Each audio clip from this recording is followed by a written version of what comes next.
All right. Hello, everyone. It is good to be here with you today, back on the Girlfriend Doctor Show. This is an episode of He Said, She Said, always welcoming different perspectives and controversy.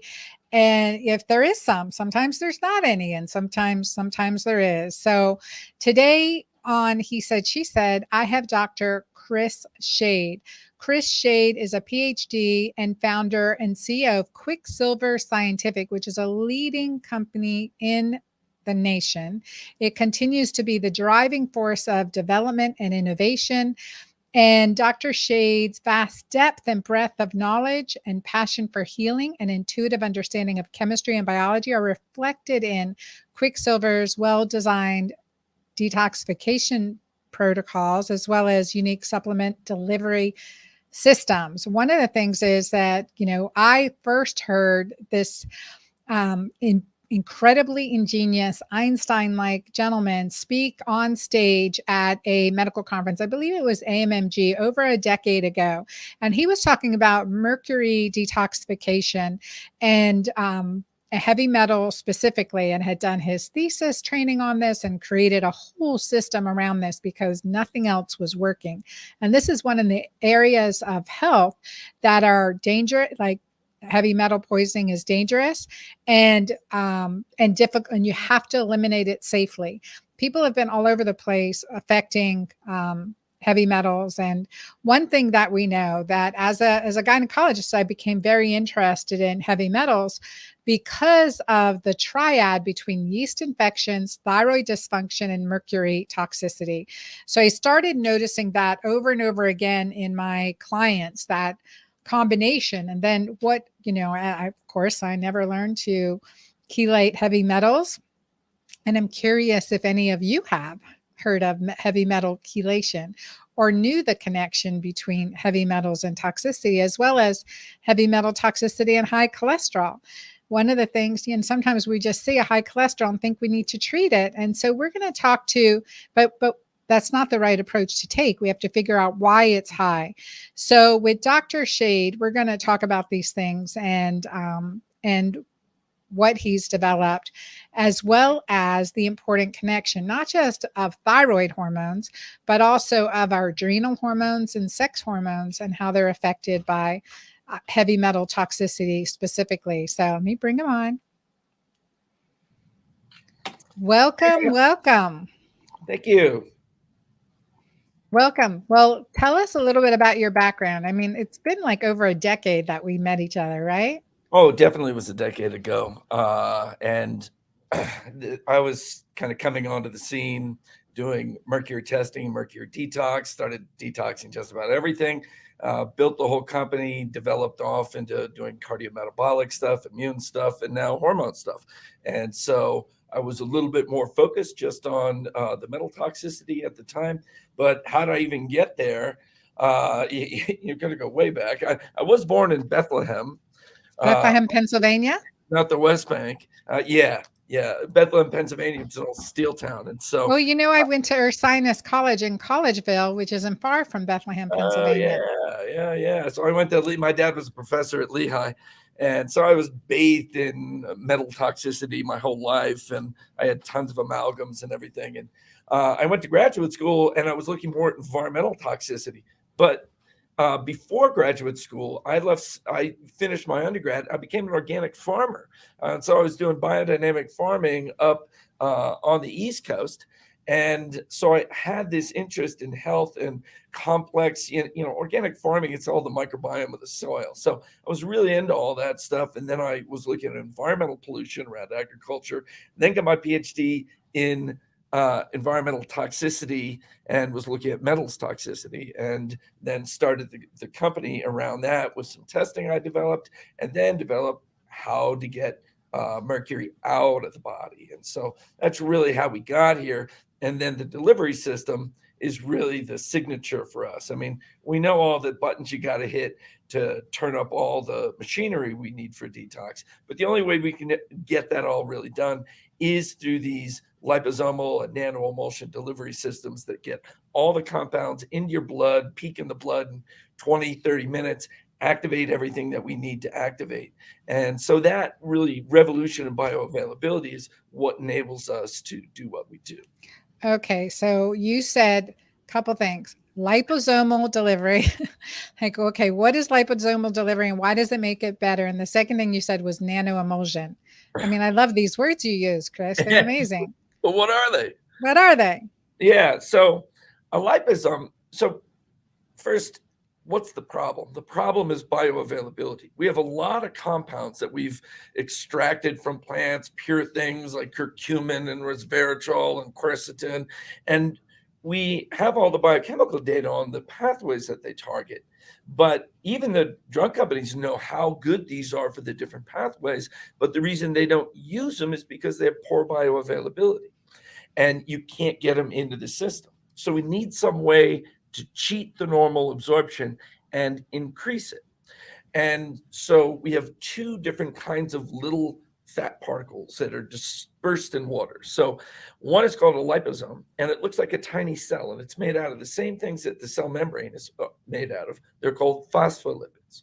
So in a liposome, we make this phospholipid bilayer. It's like a little ball, and inside the ball is water. And we use that for water-soluble nutrients that we're trying to increase the bioavailability of. Glutathione is our flagship, and that's your core of your antioxidant and detoxification system. B complex, vitamin C, NAD precursors, we do a lot of those. Those all go into this thing called a liposome. And that liposome, when you make it small enough, it doesn't need the normal uptake mechanisms in the gut. It just diffuses right across the mucous membranes in the mouth, into capillaries around the mouth. What you swallow diffuses across the membranes in your stomach and upper GI, and is able to deliver the payload in at a greatly increased efficiency and a much faster speed. Now, that other particle I talked about, the nano-emulsion, like an emulsion, like mayonnaise is an emulsion. Salad dressings are an emulsion. They're little droplets of water droplets of fat surrounded by water. So in the nano-emulsion, you have a single layer of the phospholipids and a droplet of oil in the middle. And then we put the oil-soluble nutrients in there. And that could be oil-soluble vitamins like vitamin D, vitamin K, vitamin E, or it could be these plant-based compounds like the quercetin, luteolin, resveratrol, the berberine, curcumin, what have you. They all go in there. And so then same deal, when you hold those, that all comes into circulation. So like when we set up a detox, we'll give you the glutathione and liposome. We give you a whole bunch of different phyto compounds, plant-based compounds, to activate cellular machinery of detox, and that'll help kick the toxins out into the blood from the tissues. And at the same time, we're activating liver pathways to grab those toxins from the blood, pull them through the liver, and dump them out with the bile. So then after that, you come in with a binder and pick them all up. And so because everything's absorbed at the same time, you get this nice coordinated movement of toxins from tissue to blood to liver to bile to GI, and then a binder to pick them all up. So those are our two particles and how we use them in at least in the context of detox. Yeah, no, thank you. Thank you for clarifying that. And then that's one of the things that I initially used quite frequently was and I'm a big fan of the glutathione, your liposomal glutathione, your liposomal alpha-lipoic acid with vitamin C. I mean, these are things we certainly used a lot of over the last few years and recommended it to a lot of clients. So how do you know you have heavy metal toxicity and who should go about, how do you know and how do you test? Yeah, I mean, first there's general toxicity, but heavy metals in specific, kind of the symptoms that come along with that, fatigue and anxiety are probably the most notable ones. The fatigue is because they break down or they interfere with the mitochondria's ability to make cellular energy. The metals also affect the hormone system very heavily, mostly around the thyroid, preventing T4 to T3 conversion, which is it's the thyroid chemical that really turns up the gas on any energy production. So it's lowering energy, and then it affects the brain in a way that it activates what are called the glutamate receptors. If you ever heard of glutamate excitotoxins like monosodium glutamate, winds up this neurotransmitter activity that gives you anxiousness. It gives you anxiety because it's overworking the memory patterns around fear. And the metals hyperstimulate that. So it's making you like wired and anxious, but tired. So how are you going to test it then? Mm-hmm. Usually some blends of blood testing, urine testing. For mercury in particular, we have something called the mercury tri-test at Quicksilver, and that does blood, hair, and urine and separates the different forms of mercury in there so that we know, is this amalgam form? Is this coming from fish? How are you excreting it? Is there a kidney block? Is there a liver block? And that's just for mercury. Then we have a whole blood metal panel that's looking at both the nutrient metals, because you really have to know, if you're looking at the metals in your body, you got to know, what's my copper level, what's my zinc level, what's calcium, magnesium, some of the cofactors for detox like molybdenum and selenium, how are those doing? And then the rest of the toxic metals. So we do the But mercury. one second. I know you Yeah, talk so fast, Chris. So I want to she's just always slowing me down because I'm like, I know. I'm like, okay, I just want to emphasize a couple points, because when we're detoxing, we're going to detox good metals, good minerals at the same time as we're detoxing toxic. So we really have to watch out and be careful and understand, like, keep replenishing our beneficial minerals at the time also that we're preparing or in the process of chelating heavy metals. It's so important. I've seen many people do this wrong and get into trouble. yep. And also, those beneficial metals, and specifically zinc and copper, are getting displaced in the body by the bad ones. So you need to bring those levels up while you're getting rid of the bad ones. And as Anna was saying, if you're using pharmaceutical chelators, if you're using EDTA or DMSA or DPS, you're going to waste out a lot of copper and zinc, and you can, deplete yourself in those at the same time you're getting rid of the heavy metals. So that will give you nutrient metals and then the rest of the main metals. So the main metals are mercury, cadmium, arsenic, and lead. And they all have a lot of similar effects and then some differing effects, but a lot of them, well, all of them have some level of endocrine disruption activity. And Mhm. some So metals, when we say endocrine disruption yeah, activity, we're talking about hormone disruption within the hypothalamic pituitary adrenal axis. I mean, our hormones are our energetic messengers, chemical messengers. And so all of a sudden we've created some interference. yeah, absolutely. And that interference, it could be skewing ratios of different hormones, which all have to be in this symphony-like balance. And we think about the sex hormones and adrenal hormones, but the thyroid is right in there too. And thyroid is a major target for the various metals.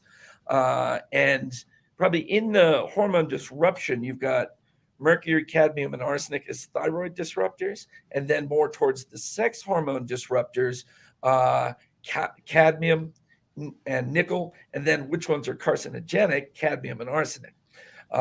And so they all have a bad effect. So you can look at blood tests. Sometimes there's urine tests for it. Some people do what's called a challenge test, where they take some chelator and see what kind of metals they pee out. But these days, you don't really need to do the chelation challenge. Chelation.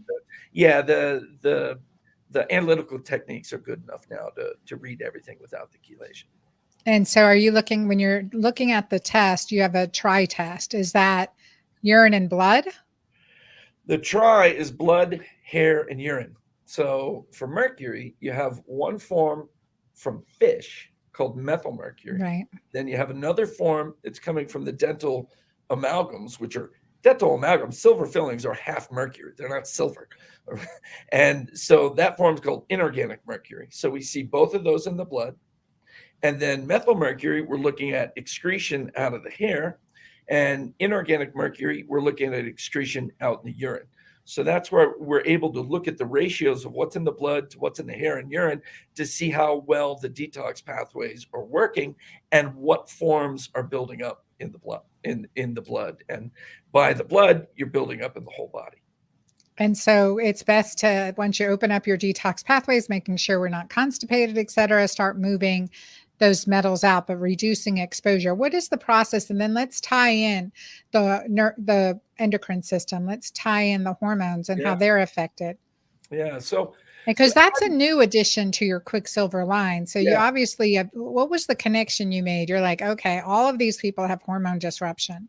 So tell me about making that, why you felt it was important to bring in that piece of the puzzle, the hormones, Yeah. DHEA, progesterone, pregnenolone, estrogen.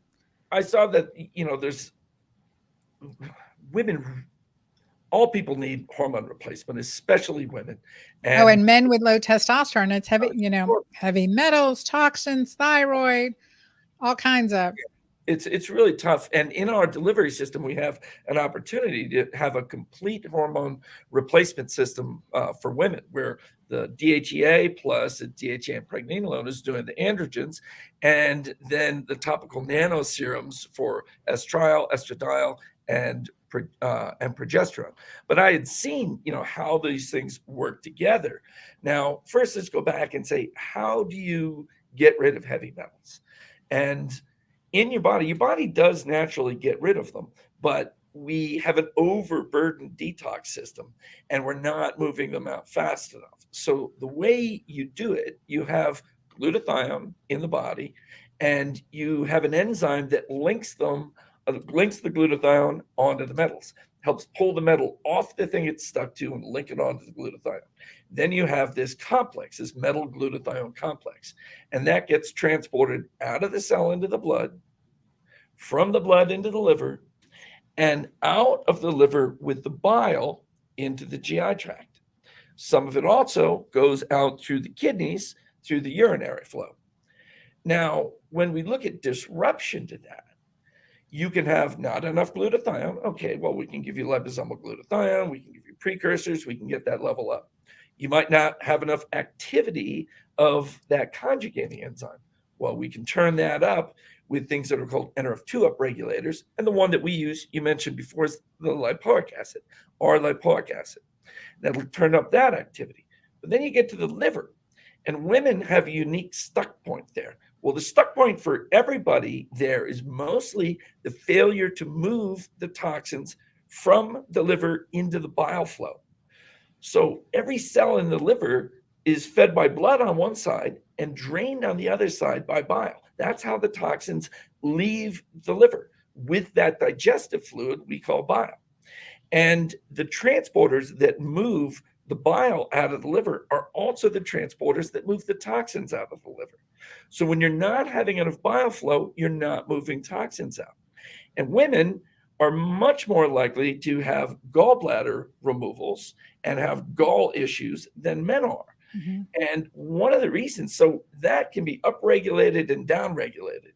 And one of the things that blocks the flow of the bile out is estrogen dominance. So estrogen works in the liver and slows down the movement of the bile out of the liver, and it works on the brain at the glutamate receptors, creating stress and anxiety. That's why when you're estrogen dominant and your progesterone is down, you get irritability and anxiety. That's overactivity of the glutamate receptors catalyzed by estrogen. And just that anxiousness and stress is putting you into fight or flight, and that shuts down bile flow. Because remember, the autonomic nervous system, which is the background nervous system that's controlling all of these bodily processes, has two modes. Has the fight or flight or sympathetic mode that's associated with glutamate activity, or it has the parasympathetic, rest, digest, repair, regenerate, detoxify. That's the calm Zen mode, and that's associated with the other neurotransmitter called GABA. So when estrogen's high and it's putting you into stress mode, it's blocking detoxification. Mm-hmm. Then what's the antidote to estrogen but progesterone? Progesterone opens up bile flow in the liver, and it affects the GABA receptors and turns up GABA activity. That's why if you're all anxious, you take a little progesterone, you come down right away. So there was this very intimate link between estrogen, progesterone, and detoxification. And so, I found myself needing to get extra progesterone into a lot of people who weren't able to detoxify well. And then when all those things get stuck in there, they amplify more of that sympathetic glutamate-based activity. So the toxin is locking you in to that jacked up, locked up space. Right, right. And so like that's working on the hormones top down, right? That's a whole part of top down versus bottom up hormone replenishment concepts and detoxing. So you're using more of what you're making naturally. Now, like, Chris, one of the things I talk about is that hormone replenishment over replacement. I never want to suppress your body's own natural ability to make hormones. And when we're continuously using progesterone or birth control pills or anything else, we are diminishing our body's own production, right? So, what are some things, strategies you found to get around that? Depends where they are in the cycle. All right, say they're Pre totally versus menopausal. peri Well, versus you're not post. making. Yeah, I mean, if Yeah. you're menopausal, you're not making. You have to replace that. Early, peri, just give them enough to get up and get everything functioning right Yeah. with the progesterone. But detox, cleanse, right? Like that's an important piece of being able to truly benefit from Yeah. hormone Right. And replenishment. so we like people to do at least a month-long detox before they're doing hormone stuff. But that's sort of before, but sometimes you need the hormones. Sometimes you need some progesterone on board to open things up and move things out. But the more you detox them, the better all of the estrogen receptors and all of the hormone receptors are going to work. So the plastics are probably the biggest endocrine disruptors, and they get into the hormone receptor sites and stick in there so that the hormones can't get in. So we like to flush those all out of the system. And so we use what's called our push catch liver detox. Then I add on extra DIM and glutathione. And I'll usually add on extra phosphatidylcholine as well, so we can help rebuild some of these receptor sites. But in the push catch liver detox is a bitter mix, and the bitters are probably the most important thing for women. So we have them get extra bitters and take them all throughout the day. Bitters act on bitter receptors in the mouth, in the stomach, in the pancreas, and there's bitter receptors on the ovaries. And so the bitters are opening up and getting that bile flow out and going and moving stagnant chi out of your liver. The one, my favorite bitter compound that's in there is myrrh. And myrrh in Ayurveda is the primary bitter detoxifier because it opens up bile flow, but it's also in all the gynecological formulas because it purges stagnant chi or stagnant blood out of the uterus. It also purges stagnant bile out of the liver. So we find that the bitters are a big go-to for women. And then we throw in all the other detox stuff and really get everything out and clean. And you really start getting all the receptors working again, and the whole system works again, so that you don't have to overwhelm it with the hormones. Right. And one thing, yeah, no, I agree. And I love the use of bitters. It's one of those things I always forget about it, right? And things that in Ayurvedic, if you go to an Ayurvedic retreat, you'll eat some bitter melon or something, some sauteed bitter melon before you eat. If you go to Switzerland or Germany, they're going to be giving you bitters all the time. If you're at the Paracelsus clinic or something, something that somebody locally has extracted from local herbs, they have a huge tradition of doing that. Oh my gosh. And isn't there a cordial? It's like Unicom or something that's a bitter. I mean, it's a bitter drink. It's a bitter cocktail, like an alcoholic bitter cocktail from Hungary. Something like that. I forget the name of it now. But there's so many. So many, especially in the Italian domain. All of their Amari are all different bitters. But Suze, I see in France, and there's just so many different bitter cordials, and that's old European culture, and there's a damn good reason for that. There's a good reason that Angostura bitters that we put in cocktails it was developed by a surgeon in the U.S. Army, and that was his way he was in the tropics stationed, and he gave that to all of his soldiers, and that's how he kept them healthy, is just by continuing to move bile and feed digestion. Yeah, wow. One of the things, a few experts in the field, and certainly a recommendation that I do as well, is especially postmenopausally, when you don't have a cycle, it gets challenging to know, do you take a day off of progesterone or not? I Yeah. found that it works better long term to take 1 or 2 days off a week or 3 to 5 days off a month so that we're not negatively feeding back. I'm Oh, curious about what your thoughts around that are. yeah, we haven't been pulsing that with women that aren't cycling. If they're cycling, if they're going to do it, it's low dose in the first 2 weeks and then higher dose in the second 2 weeks. But the people who've been on, just the straight replacement postmenopausal, they just keep a steady dosing of it, and we don't seem to, they're not making any anymore. And you take them off of it, their levels will be, super super low. And so we haven't had them cycling those, but So it'd be interesting, to ask some of the women to do it and see if they feel like maybe they sleep better if they take a couple days off and reset the system. But before we forget, I we do want on to get that, in yeah. one other link uh, of hormones and detox. If you hear me lecture about detox, there's this cell trigger called NRF2. And that's how I said we hit that with the lipoic acid. You can hit it with sulforaphane, polyphenolic antioxidants. And that turns up all your cellular antioxidant and detoxification machinery and some of the autophagy machinery. Super, super important.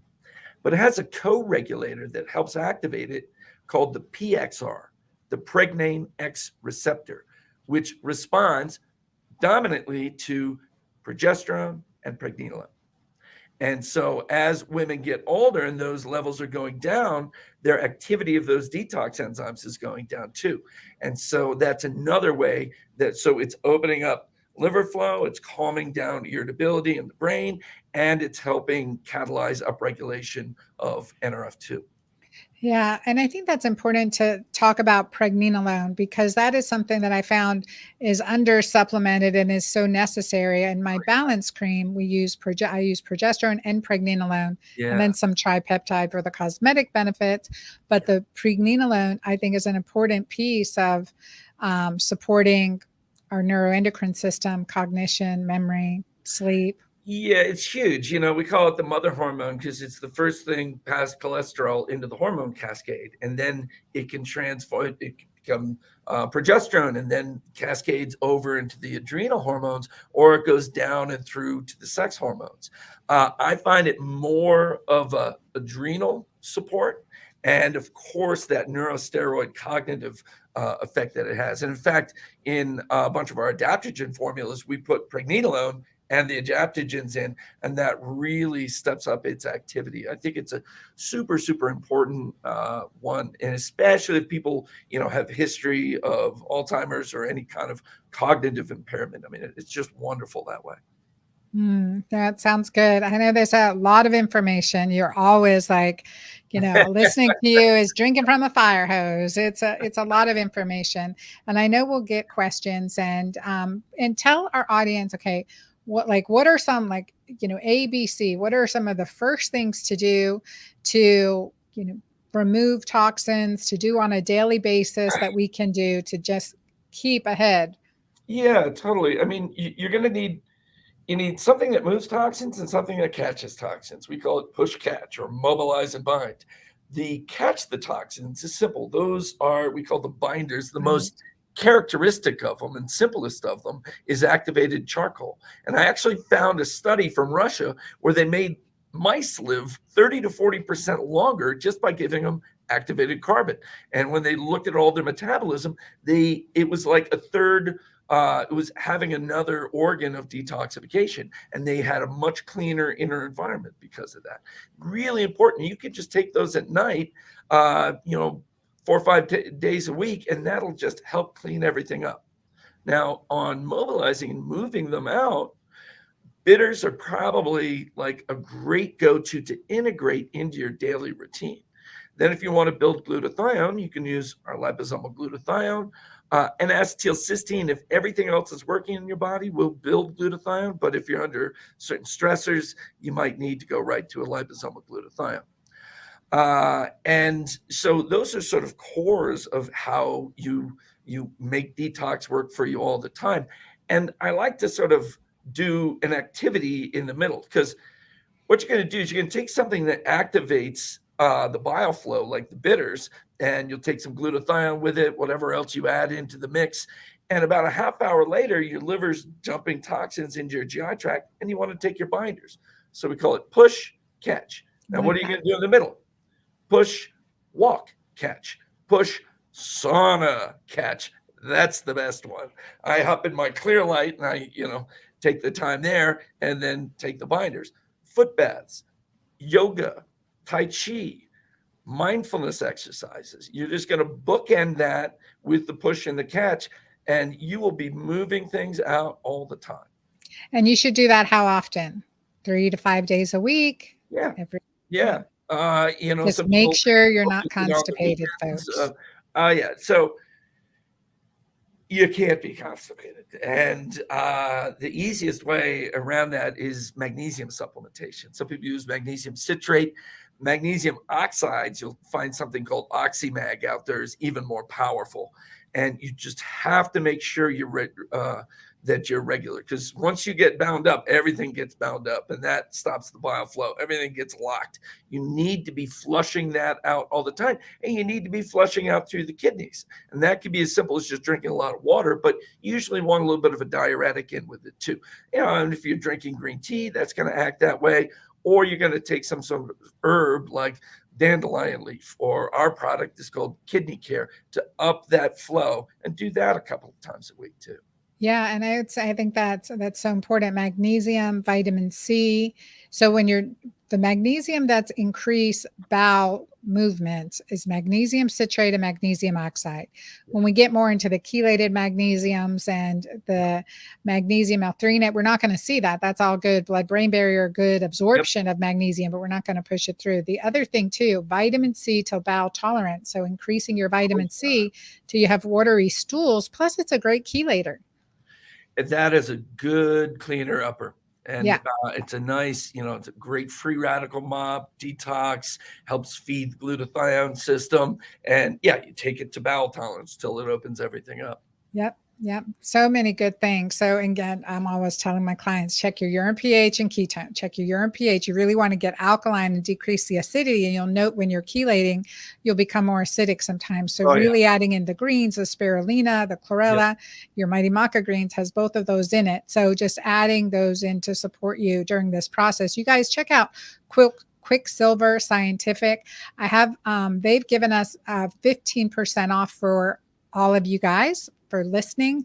So use the code Dr. Anna 15, DRANNA 15, all capitalized, and go to quicksilver.com, quicksilver.com. Scientific.com. Oh, sorry. Quicksilverscientific.com. And we will put notes below the show notes, you guys. Plus, we typically put bullet points or transcript, a shortened transcript for you guys to go back to and reference at dranna.com/show. You'll be able to read the notes as well, get the spelling. And this was fast. So a lot of good information. I'm glad we've had this conversation. Thank you very much, Dr. Crochet, for being with us today on the He Said, She Said. Thank you, Dr. Anna. And it really is He Said, She Said. It is. It really is. I love that. I would love to invite you back. I know we'll get a lot of questions. I always have questions, and I think this is an area still in its infancy. Yeah, totally. But so important, especially the more toxic we have. Thank you. Stay backstage for a minute. I will be right back with you. I want to thank you all for listening. I mean, when it comes to toxicity, these are the things that we're exposed to on a daily basis. A study that looked at cord blood in infants found over 267 chemicals, 197 known to be toxic. This was about 13 years ago, this study came out. It's even more so, I imagine, now. And so before, during, and after. I mean, before and after pregnancy, we really want to clean up those toxins, but it's through all ages of our life. So, to enable us to live a high quality life, that we have to remove toxins. This should be part of your spring cleaning. You're cleaning your house, opening up your doors, opening up your windows, dusting out the rugs, all that good stuff. You got to do it for your body too. I always say a good detox program, and do different ones. We have our keto green detox. We have Dr. Chris Shade's detox.